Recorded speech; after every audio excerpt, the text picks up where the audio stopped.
Hi, I'm Doris Purchase, and welcome to Beyond the Frame, a podcast created just for you by Propeller Art Gallery, artists empowering artists in Toronto. Together, we'll take a deep dive into the hearts and minds of working visual artists today and their practice. In each episode, you will hear illuminating and intimate explorations of all things art, and you'll hear it in the artist's own voice. We'll talk process, inspiration, challenges, and much more. Everything you've ever wanted to know about art making or about the artists themselves happens right here. So let's sit back and have a listen, shall we? Today we welcome Dominique Prevost. Which ism is it? Under which ism would you classify your work? Well, minimalism, I guess, is the closest ism. My work is mostly contemplative, and I strive to create space filled with movement. So I use as little element as possible to keep it simple and fresh. So like the minimalist, I pare it down to a few essential elements and give each artwork lots of breathing room. But all of that said and done, when I'm in the studio, I leave all ism out and concentrate on letting loose. I play, I explore, but most of all, I trust my instinct and I follow my intuition. Who's your muse? Influencers, educators, mentors, who has greatly inspired you? Books, music, friends, art, and above all, nature are my muses. I'm a pattern seeker, and I'm enthralled by water, light, movement, and colors. I'm a sponge, and I absorb everything that's around me. I'm always amazed to see what ends up percolating and materializing on the paper. It's almost like a game. I don't try to control it anymore. My mentors, educators, are my peers.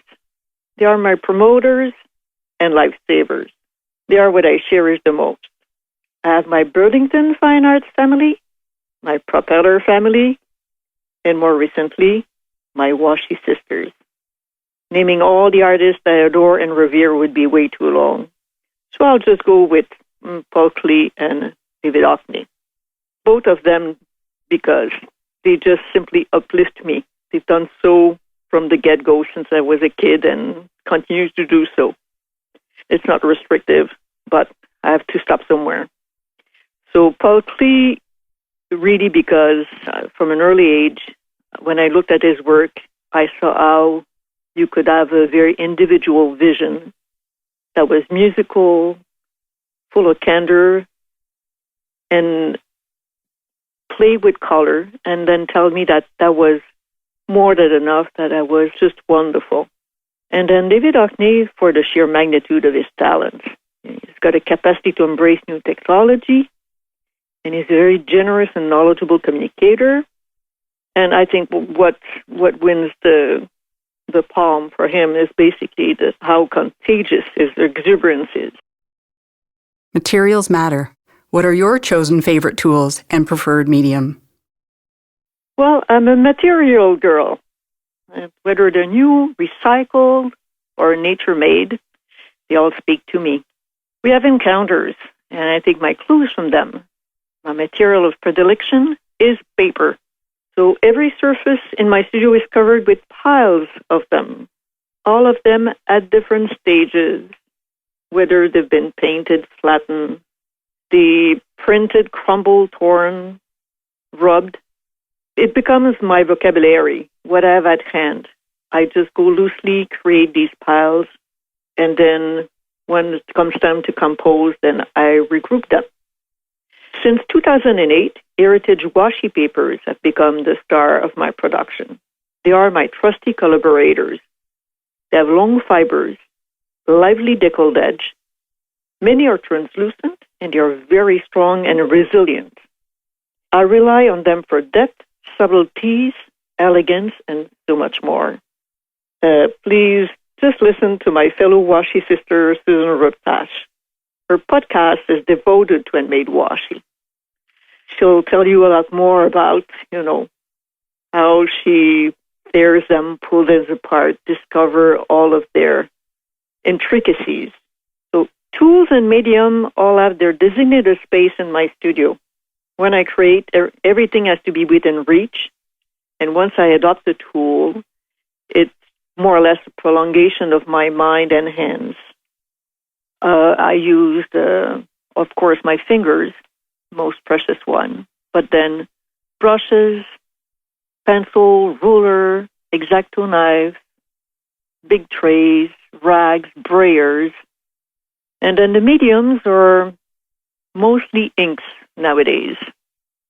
Different kind of inks. Marbling inks, which are called in Japanese suminagashi inks. Different kind of sumi inks that I use for calligraphy. Regular store-bought fine inks and colored inks.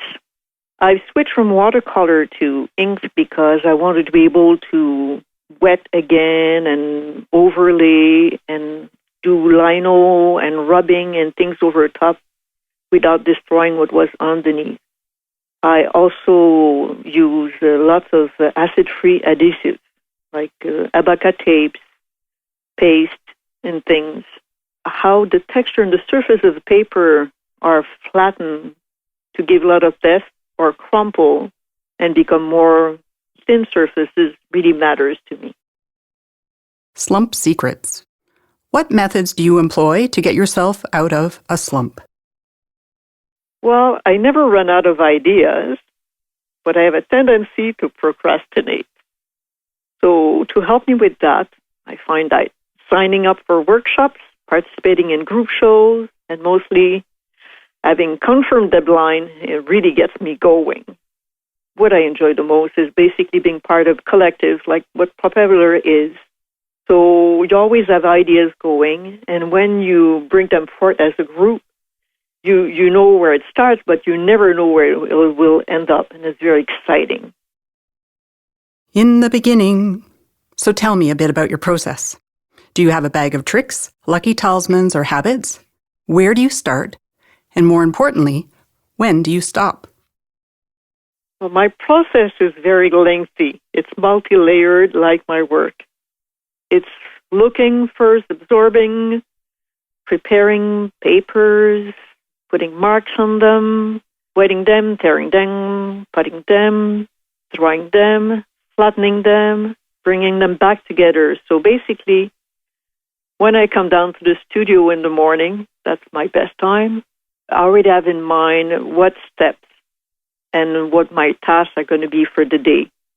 So with that in mind, I'll pick papers, size them, prepare my surface, and have everything, all the medium and tools at hand, so everything is within reach. So I can concentrate and just stay focused. I got a tendency to procrastinate, so unless I give myself, definite tasks to do, I'll just lose my way and forget what I was doing. So prepping surface is part of the way I get into the zone. I get all the information from the paper, and already I'm starting to really focus. Light is very important for me. I like natural light, and it's very important, especially when I deal with colors and subtleties with ink. I also work standing. I got a big 3x7 table, painted white with water repellent water. And then by working standing, I'm able to move around, look at different size. Basically, I walk around it, come close, back up, and I squint. I'll remove my glasses, so I'm not caught up in details necessarily. It's just very intuitive. I work around and move it and push it. And when I feel like parts of it are ready or they need time to dry and settle, then I'll just move the paper, if it's not too fragile and too wet, onto larger pieces of cardboard that will place everywhere else in the studio, away from the table, to give them time to dry. That's more or less when I'm doing the wet work, if it's dry work or printed work. But more or less all that pile of cardboard is as important as the papers. As for the bag of tricks, since staying focused is the hardest thing for me, I just usually leave the phone outside of the studio. I don't answer it. I figure if there's an emergency, people can call 911, and it's a way to stay in. And the other thing is I stretch out a lot. If I don't, I figure like the gesture, the movement gets cramped and contrived, and that's not good. If I get tired at some point, I've learned to really stop and walk away. Because if I keep on going, if I'm tired, my concentration is not there, I'll just ruin whatever I'm touching. So that's about it for the tricks. Calling all emo. What do you wish people to think or feel when they contemplate your work? So I don't have an expectation or reaction from people. I like it when it's all open. I'm just happy to share what excites me and nourishes me. My latest works are filled with patterns that I see in water, rocks, trees, skies, and whether they're very colorful or monochromatic, just following their meanderings relaxes me. I find it uncanny how we're all made of the same, and everything is connected.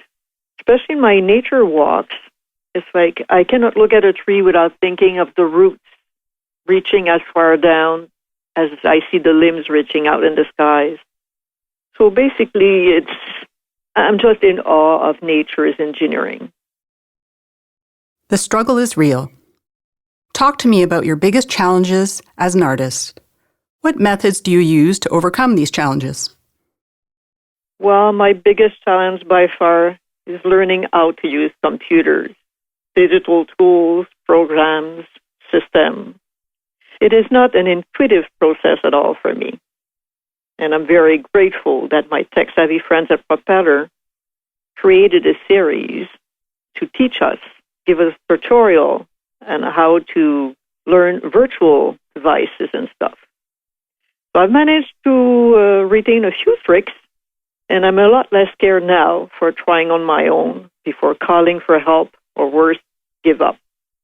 My second big struggle is the balancing act between art making and the organization that goes into supporting and presenting art. It's just too much. And I realize that what I really enjoy is collaborating with people. So now what I do is I just do everything as a group. So like that, everybody's weaknesses is compensated by other people's strengths. And you gain a lot more momentum. It's exciting. It's fun. It gives you new perspective. And it's like they say, many hands makes for light work. So there's no going back. It's like my art communities are definitely my fortune. I just appreciate so much the knowledge it brings me. Picture perfect. In your opinion, what constitutes a perfect piece of art? And what qualities in your own work would you signify as a perfect work? For example, perfect composition, confident brushstrokes, illustrating a concept, or something else altogether. Perfection doesn't interest me.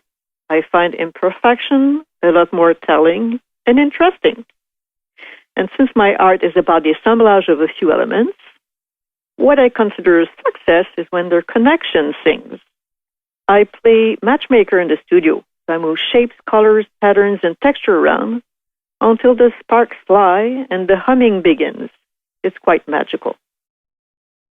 Art speak. How do you feel about titling, discussing, and explaining your work? Well, titling is tricky because for me, the written word occupies a different space in my psyche altogether. A good title, in my opinion, should give the viewer some ins into the work. And if it's too descriptive or specific, I feel like it restricts, it narrows, it stops the viewer to feel free to interpret it any which way he wants. So I'm not really good at titling, but once in a blue moon, I'm very lucky. It just comes to me. Otherwise, it's hard work. And if nothing interesting comes up, to give you information into the work that's not restrictive, then I'll just give it, I'll just title it with the series it belongs to and number its component or describe the material that goes into it, just being a descriptive thing. When it comes to art talk, well, I love artist talk. Taking part of artist talks is a privilege, and because so much thinking, pondering, emotion, gestures, and knowledge goes into creating art, when I get the chance to exchange views, perspective, and insight, I don't hold back, I dive in, because it simply changes the way I feel and I see the world. Passionate about all aspects of art making, and the more I know, the more I appreciate.